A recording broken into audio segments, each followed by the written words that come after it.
Siya yung kasama ko palagi kapag ayun. To work. Joke lang yan, joke lang! Hindi, joke lang. Simula na nag-start siya. And yun, actually nasa Popstar Kids na ako nun. Nasa Popstar Kids siya, hanggang bewang ko lang siya. May picture ako nun Tapos Hindi ko pa nahanap. Hanapin ko pa. Next Big Star siya. So yun, doon kami nagkakilala. Hanggang sa yun, palagi na kami magkasama. From then on, hanggang ngayon, yun.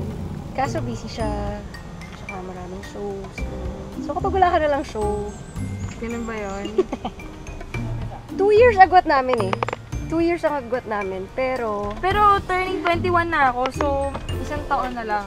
Ay hindi, months pala. 23 ako Almost 2 years. 2 years pala. Pero kasi naabutan kita ng hanggang bewang lang kita. Tapos naabutan mo na ako. Oo nga! Hahanapin ko yung photo.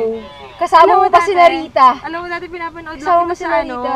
Pinapanood lang kita sa Next Big Star. Tapos nagsasayaw ko ng ganito yung step mo. Ganon.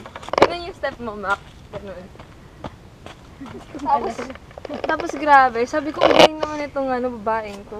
Aray, hindi ako bias Hindi ako bias Ewan ko, Nickname ko yun Nickname niya kasi daw yun.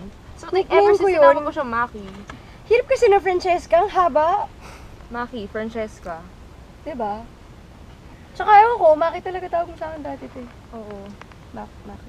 Yun, simula nung nalaman ko na Maki yung nickname mo, yun yung tawag ko sa'yo palagi.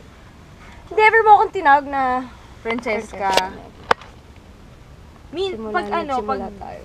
Pagka, like kunwari, hindi nila alam kung sino si Maki. French. Or French fries. Pagka sa show, ganyan. French fries. Pero, wala, never mo ako tinawag na Francesca. Ang haba Peace out.